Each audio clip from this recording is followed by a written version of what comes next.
Morning student. आज हम new chapter start कर रहे हैं, चैप्टर नंबर 3 मैट्रिसेस। ये चैप्टर आपका लिए बहुत ही ईजी है चैप्टर। सबसे पहले हम डिस्कस करें कि मैट्रिसेस क्या होता है।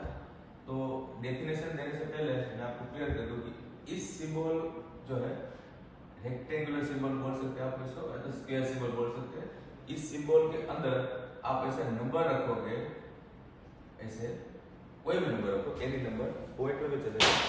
तो नंबर रखोगे वो नेचुरल नंबर जरूरी है, रेशनल नंबर कोई भी हो सकता है, लेकिन ऐसे नंबर रखोगे उसका बोलते हैं मैट्रिक्स। इसमें नंबर कितने में चलेगा, जैसे कि ये मैंने आपको यहाँ लिख दिया, यहाँ 3 नंबर लिखा, यहाँ पे भी 3 नंबर लिखा है, तो ये भी मैट्रिक्स है। हाँ, इसमें सपोज यहाँ से एक नंबर मैंने कर दिया तो ये मैट्रिक्स नहीं है। तो मैट्रिक्स का सिंबल है, इसकी डेफिनेशन देखो,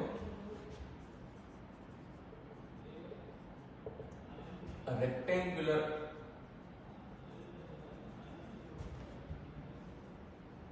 अरेंजमेंट है, तो अरे of numbers is called matrix. Okay, rectangular arrangement के अंदर आप नंबर लिखोगे, सपोज मैंने यहाँ पे लिख दिया 1.1, तो ये आपका मैट्रिक्स हो गया। इस सिंबल के अंदर आपको नंबर लिखना है, लेकिन मैंने आपको एग्जांपल दिया था कि कितना भी नंबर लिख सकते हो आप। सपोज यहाँ पे मैंने एक नंबर एक और ऐड कर दिया तो ये भी मैट्रिक्स है। लेकिन अगर आपने यहाँ से घटा दिया तो ये मैट्रिक्स नहीं है। अगर आपने हटा दिया तो वापिस ये मैट्रिक्स बन गई, तो ये इसका सिंबल है। एग्जैक्टली इसको हम लिखते हैं, मैट्रिक्स का सिंबल रहेगा ए, या तो बी या तो सी, ए बी सी कंटिन्यूस, और ए आई जे भी इसका सिंबल रहता है, बी आई जे भी बोल सकते हो एंड सी आई जे भी बोल सकते हो कंटिन्यूस में।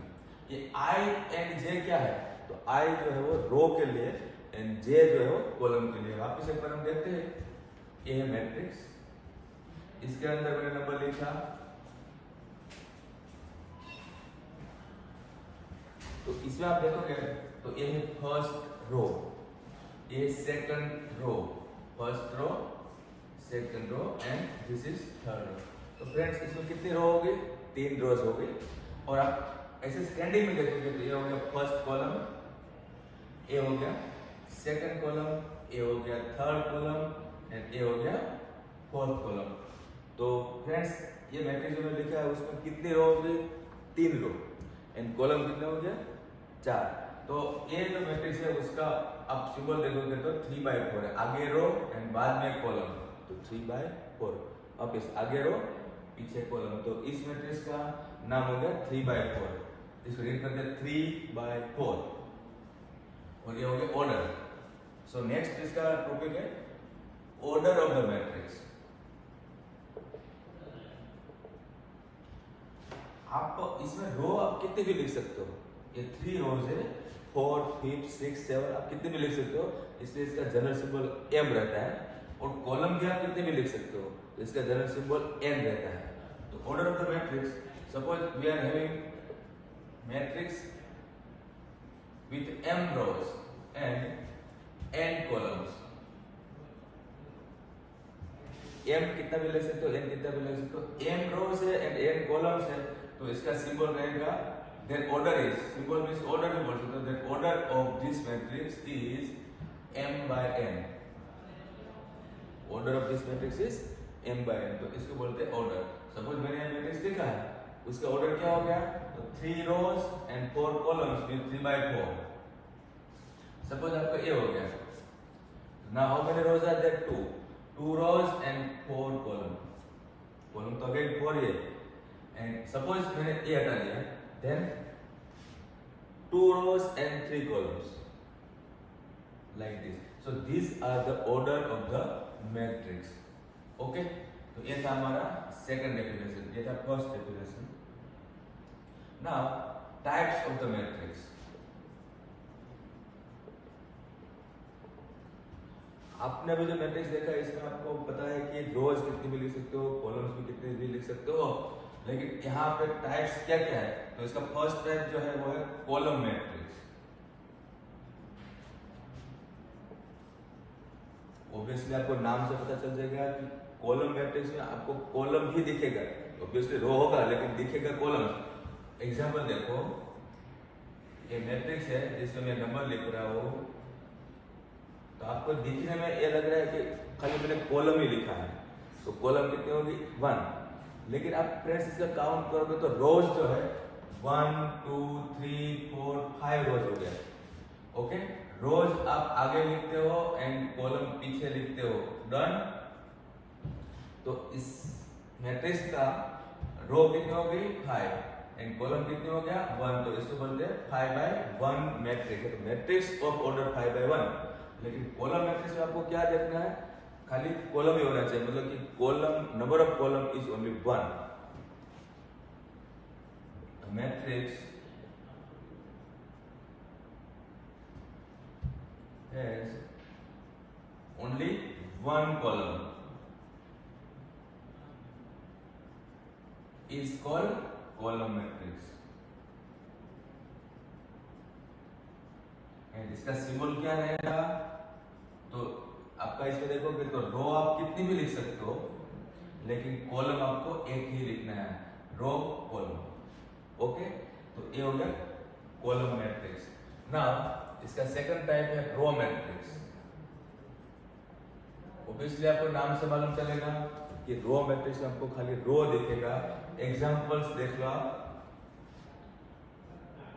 ये देखो,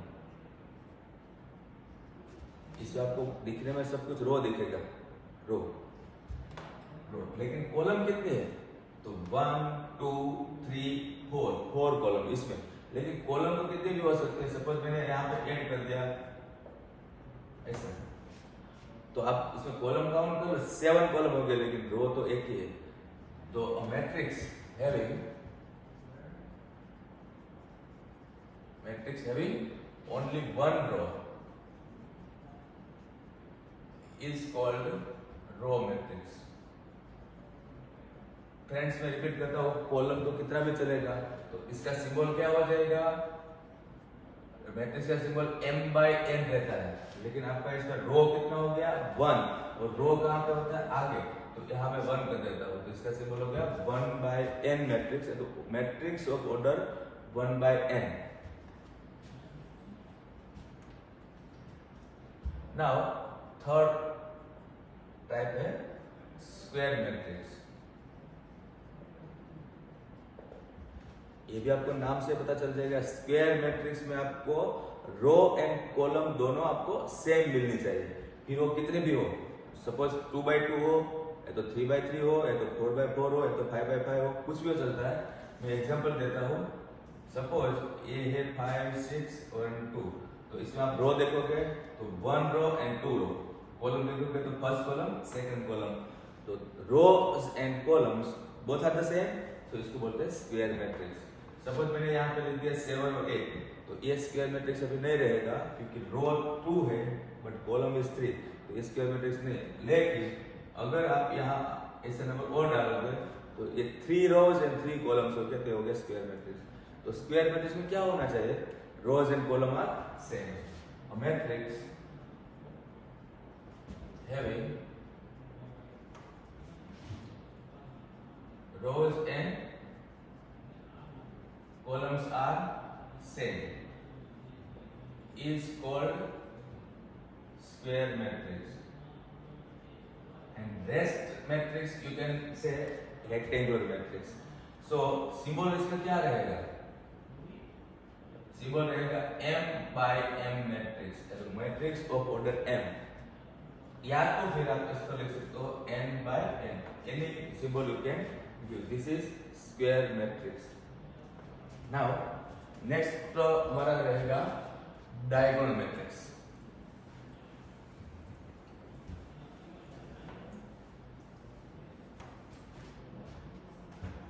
ये थर्ड इसका टाइप है, ये डायगोनल मैट्रिक्स।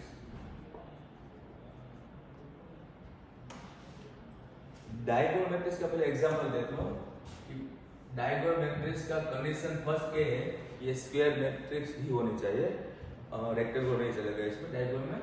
और डायगोनल मैट्रिक्स में क्या होता है कि यहाँ जो मैं लिख रहा हूँ वो डायगोनल एलिमेंट है सी, और इसको बोलते हैं प्रिंसिपल डायगोनल। तो ये जो प्रिंसिपल डायगोनल है इसको छोड़ के बाकी सारे जो है वो जीरो होने चाहिए, इसको बोलते हैं diagonal matrix. Diagonal matrix means all the diagonal elements are non-zero and rest are zeros. So this is the diagonal matrix. So a matrix whose non-diagonal elements are zero. Non diagonal element means diagonal को छोड़ के बाकी सारे element zero होना चाहिए, is called, obviously diagonal element should not be zero now, is called diagonal matrix. Okay, इसका symbol तो same ही दे सकते हैं, a is equal to ai, a भी इसका एक सिंबल हो गया। इसमें आपको m by n ही लिख सकते हो, नो इशू, क्योंकि अभी तो 3/3 भी हो सकता है, 4/4 भी हो सकता है, 2/2 भी हो सकता है। इसमें आपको यह भी देखना है कि aij is equal to 0 when I is not equal to j। एक सिंबल देखो पहले जस्ट नॉलेज के लिए, ये क्या लिखा aij मतलब 0 है, लेकिन जहां पे I और j सेम नहीं है वो सब 0 है, जस्ट नॉलेज के लिए दे रहा हूँ। और ये पूरा आपको डेफिनेशन रटने की जरूरत नहीं है, क्योंकि आपको पता है कि एग्जाम में डेफिनेशन आती नहीं है, ये जस्ट आपका बेस बनाने के लिए होता है। तो ये है diagonal matrix. Next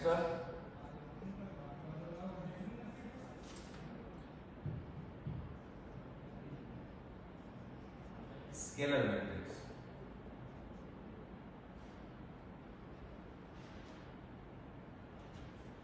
scalar matrix क्या होता है फ्रेंड्स, वो देखो कि यहाँ जो मैंने लिखा हुआ है वो डायगोनल मैट्रिक्स ये है, तो डायगोनल मैट्रिक्स में ही थोड़ा सा चेंज करना है। सपोज मैंने एक चेंज किया है और आप देखोगे तो आप ये देखोगे मैंने क्या चेंज किया, तो ये है diagonal element. In diagonal matrix all the diagonal element must be same, तीनों डायगोनल एलिमेंट सेम, रेस्ट तो जीरो होना है क्योंकि नाम तो डायगोनल रखा है हमने, इसको बोलते हैं स्केलर मैट्रिक्स। मैं यहाँ पे लिखता हूँ diagonal matrix whose all the diagonal elements are same is called scalar matrix। Example देख लिया स्केलर मैट्रिक्स का, डायगोनल मैट्रिक्स में से ही स्केलर बनता है, मतलब कि सपोज यहाँ पे आपका 1 है तो इसको हम स्केलर मैट्रिक्स नहीं बोल सकते। डन। अब नेक्स्ट टॉपिक है हमारा आइडेंटिटी मैट्रिक्स।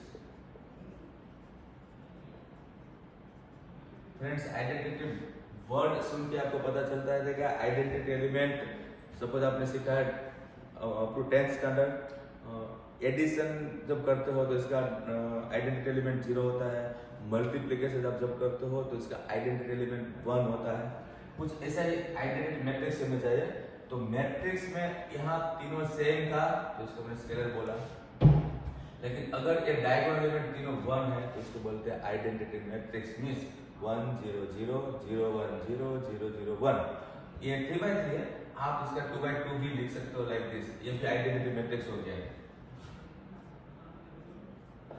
तो आइडेंटिटी मैट्रिक्स में क्या होता है, all the diagonal elements must be 1, rest तो 0 ही है।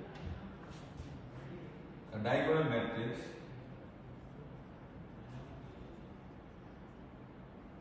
whose all the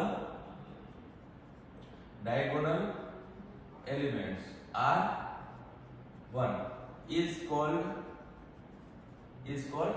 identity matrix। इसका सिंबल जो है वो है I, आइडेंटिटी मैट्रिक्स का सिंबल I रहेगा। तो आपने इसमें क्या नोट किया, तो ये सब कुछ स्क्वायर मैट्रिक्स के अंदर ही बनेगा, क्योंकि डायगोनल जो है वो भी स्क्वायर से आया था।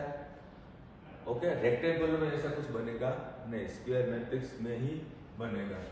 रिपीट करता हूँ, डायगोनल में तीनों 1 है, रेस्ट 0 है तो इसको बोलते हैं आइडेंटिटी, अगर तीनों सेम है तो इसको बोलते हैं स्केलर मैट्रिक्स, और अगर ये तीनों डिफरेंट है तो इसको बोलते हैं only diagonal matrix. Clear?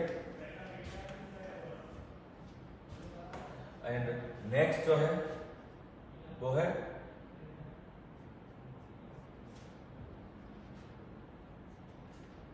Zero matrix.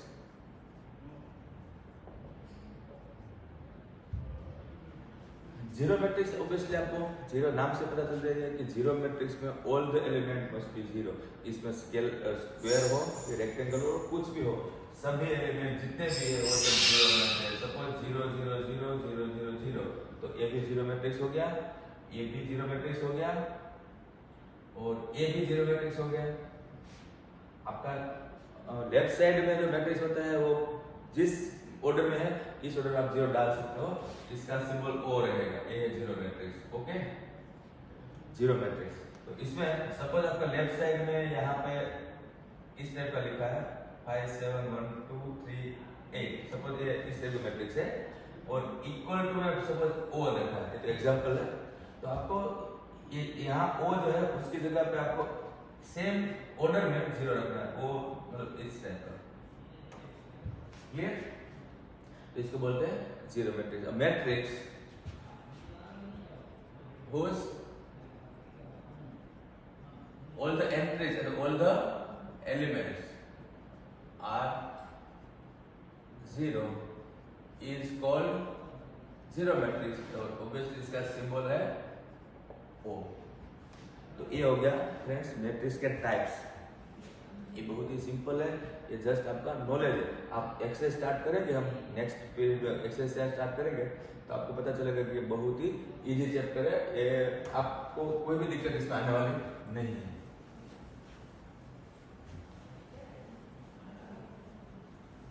मैं तो बोल सकता हूँ कि पूरा मैथ्स में सबसे इजी चैप्टर है।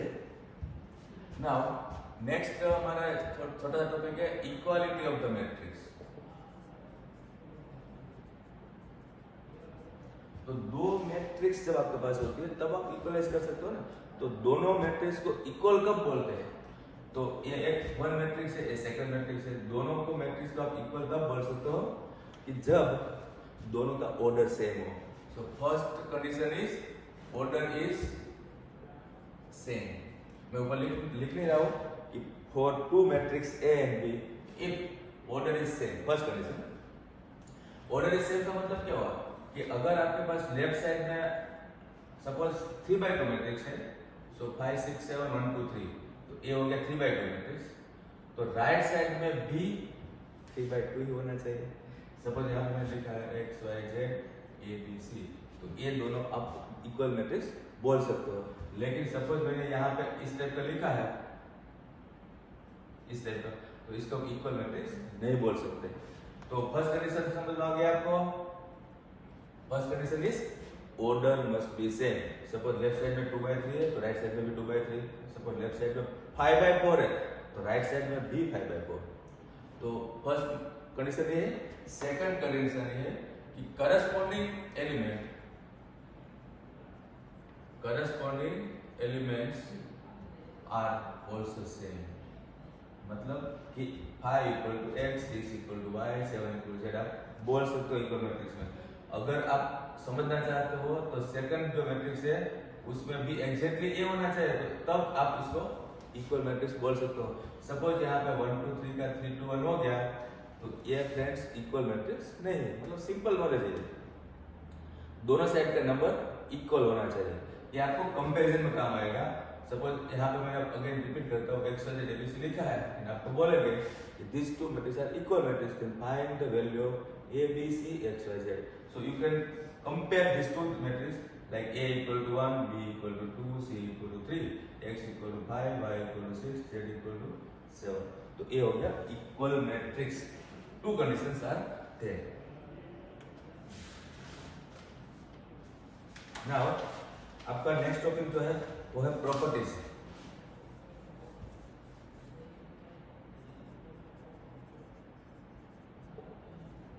Properties of matrices. One matrix है तो मैट्रिक्स बोलेंगे, one more than one matrix है तो मैट्रिसेस बोलेंगे। अब प्रॉपर्टीज है, फर्स्ट प्रॉपर्टी जो है, फर्स्ट प्रॉपर्टी जो है वो मैं अभी आपको लिख रहा हूँ एडिशन के लिए। Properties of matrix for addition. तो फ्रेंड्स दो मैट्रिक्स का एडिशन आपको करना हो, यहाँ एग्जांपल देखो, एक ए एक बी है। सपोज ए में मैंने लिया है और बी में मैंने लिया है सेम स्टेप का। एडिशन के लिए भी कंडीशन वही रहेगा कि यहाँ जो ऑर्डर है उसका सेम ऑर्डर होना चाहिए। यहाँ पे अगर ऐसा है तो फ्रेंड्स इसको आप ऐड नहीं कर सकते। एडिशन मतलब करस्पॉन्डिंग एलिमेंट का एडिशन कर दो। मींस सपोज आपके पास है 5 - 2 then 3 6, ये बीच में प्लस है, 6 + 5 तो 11, 7 + 1 तो 8, 1 + 7 तो 8। मैं क्या कर रहा हूँ, करस्पॉन्डिंग एलिमेंट का एडिशन कर रहा हूँ। 2 + 8 तो 10, 5 + 2 तो 7। तो इस टाइप का करस्पॉन्डिंग एलिमेंट का एडिशन आपको करना है। यहाँ पे पॉइंट भी चलता है, फ्रैक्शन भी चलता है और नेगेटिव भी चलता है, कुछ भी हो, लेकिन आपको अकॉर्डिंगली ये दोनों करस्पॉन्डिंग नंबर का एडिशन करना है। तो एडिशन तो बहुत ही सिंपल है, बहुत ही सिंपल। लोअर क्लास के बच्चे भी एडिशन आराम से कर लेंगे। तो ये है एडिशन, लेकिन उसके लिए कंडीशंस प्रॉपर्टी देखो कि एडिशन में a + b अगर है तो इसका b + a भी बोल सकते हो। मतलब कि एडिशन जब करोगे तो a के साथ b का एडिशन करो तो b के साथ a का एडिशन करो, एक ही बात है। एडिशन का फर्स्ट प्रॉपर्टी ये है कि आप आगे पीछे भी एडिशन कर सकते हो। इसका नाम क्या है आपको पता है, commutative law. Means in addition commutative law is true. Now second, associative law.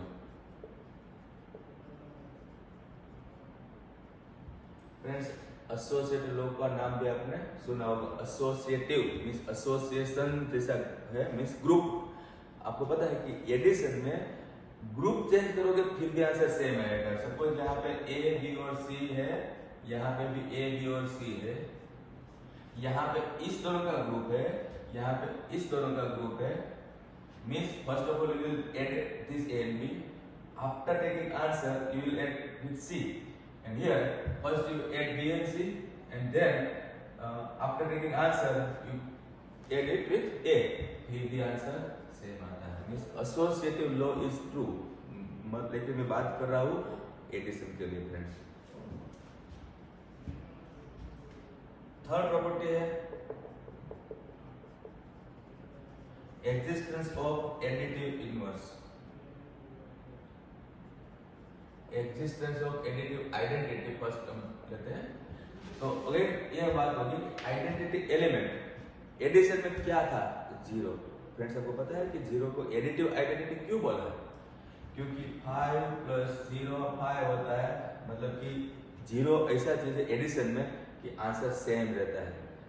That's why zero is called the identity element for addition. तो यहाँ मैट्रिक्स की बात है, तो एक मैट्रिक्स ए है, प्लस में आपको दूसरा मैट्रिक्स जीरो मैट्रिक्स डालना है। ये जीरो नहीं है, दिस इज जीरो मैट्रिक्स। या तो फिर 0 + a कम्यूटेटिव 2 है, तो डेफिनेशन में हमेशा आगे पीछे होता है। So this equal to a we can write. So what is zero? Zero is the additive identity. तो एडिशन में आइडेंटिटी एलिमेंट का एग्जिस्टेंस है। नेक्स्ट टॉपिक है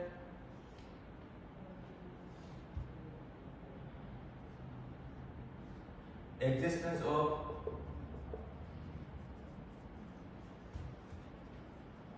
इनवर्स मैट्रिक्स। सेम चीज हो गया। इनवर्स में आपने सीखा था कि सपोज मैं एक एग्जांपल देता हूँ, एडिशन में ये 5 है, इसका एडिटिव इनवर्स क्या होता है? 5 का एडिटिव इनवर्स होता है -5। सपोज -3/4 है, इसका एडिटिव इनवर्स क्या होता है? +3/4। तो आपको याद आ गया एडिटिव इनवर्स आप क्या बोलते थे लोअर क्लासेस में? तो सेम चीज आपको मैट्रिक्स में करना है कि -a is the inverse matrix of a। a का इनवर्स मैट्रिक्स क्या हो गया? -a। क्यों होगा? क्योंकि जो मैट्रिक्स है इसके साथ माइनस मैट्रिक्स का एडिशन करोगे तो आपका आंसर जीरो मैट्रिक्स आएगा। ओके, और माइनस ए मैट्रिक्स कैसा होता है वो भी हम देखो एक बार कि सपोज एक मैट्रिक्स है 1 5 2 3 4 5,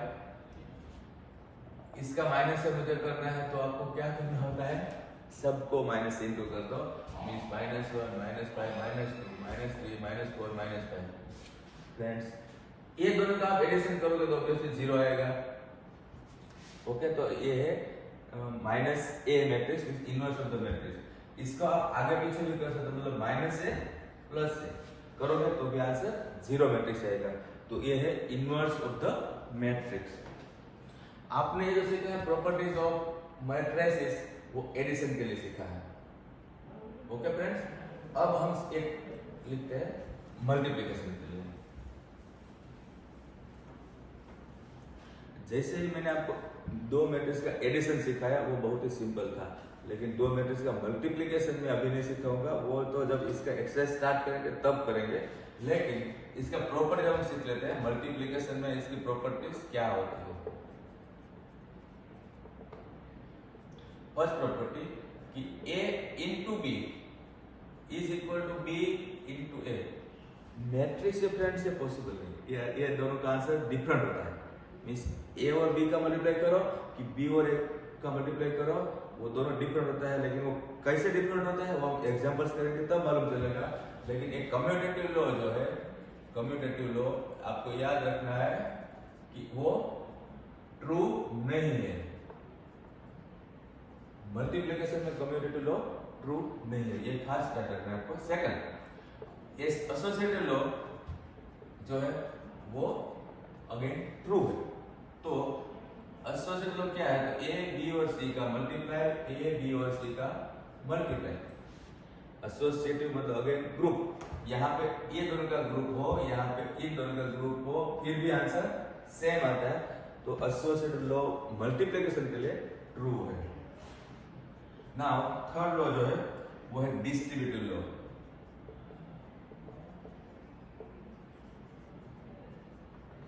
ओके, डिस्ट्रीब्यूटिव लॉ आपने पहले सीखा हुआ है, 11th में सीखा हुआ है। डिस्ट्रीब्यूटिव लॉ यूज करना के लिए मैंने आपको यह सिखाया कि जब मिक्स होगा तब डिस्ट्रीब्यूटिव लॉ यूज होता है।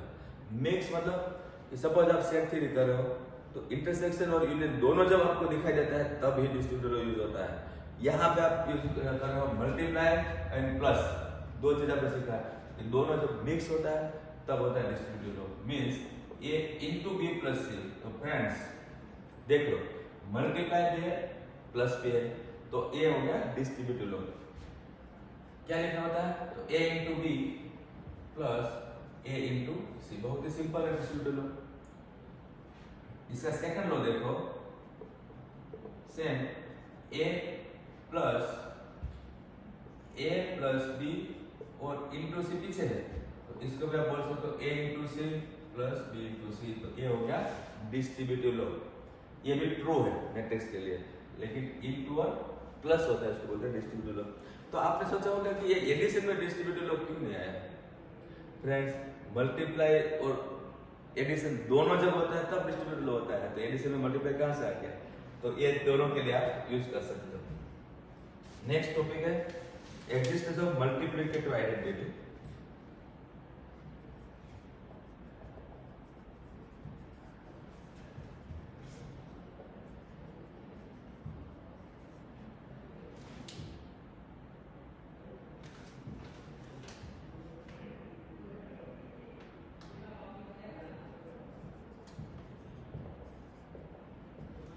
Friends existence of multiplicative identity कुछ समझ में आया क्या है। तो मल्टीप्लिकेटिव आइडेंटिटी जैसे कि हमने सीखा था एडिटिव आइडेंटिटी जीरो था, सेम मल्टीप्लिकेटिव आइडेंटिटी जीरो मतलब जीरो मैट्रिक्स। मल्टीप्लिकेटिव आइडेंटिटी क्या होता है, तो आपने लोअर क्लास में सीखा है कि मल्टीप्लिकेशन में वन एक ऐसा नंबर है कि जिसका मल्टीप्लाई आप करते रहोगे तो आंसर सेम आएगा। So one is the multiplicative identity for numbers. So same way, I is the multiplicative identity for matrix. I is multiplicative identity for matrix. ऐसा क्यों? क्योंकि एक मैट्रिक्स है, इसके साथ आइडेंटिटी मैट्रिक्स का मल्टीप्लाई करो। मैं रिपीट करता हूँ कि मल्टीप्लाई आपने सीखा नहीं है, लेकिन जब करेंगे तब, और ये आप 20 अब नहीं कर सकते। a इंटू आई करो या तो i इंटू a करो, लेकिन फाइनल आंसर तो इसका a रहेगा। मतलब जैसे कि यहाँ पे 5 इंटू 1 में 5 है तो 1 गायब हो गया, सेम यहाँ पे i गायब हो जाएगा। मल्टीप्लाई में i आइडेंटिटी है वो कट हो जाएगा। तो ये था एग्जिस्टेंस ऑफ मल्टीप्लिकेटिव आइडेंटिटी। तो सब मिला के आपने अभी तक जो मैट्रिक्स चैप्टर मैंने स्टार्ट किया है उसे पूरा डेफिनेशन आपने क्लियर कर लिया है। एक बार ये आप डेफिनेशन रीड कर लो तो आप आपका इसका चैप्टर बहुत इजी हो जाएगा। और इसका एक्सरसाइज में अभी स्टार्ट करता हूँ बाद में। ओके।